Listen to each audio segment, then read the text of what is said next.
Paano nga ba mag-payout kay Pupo Live? Una ay bubuksan po natin ang ating dashboard ng Pupo Live. And then, mapupunta po muna tayo sa ating dashboard. Dito sa dashboard, makikita natin ang coins at points.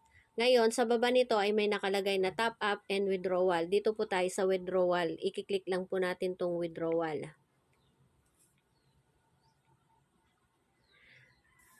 And then, i-click po natin tong withdrawal now.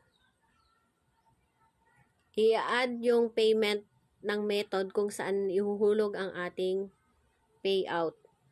Ang pipiliin ko dito ay GCash.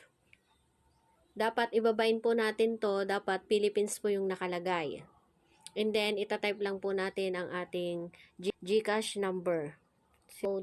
And then, yung last name. And the first name.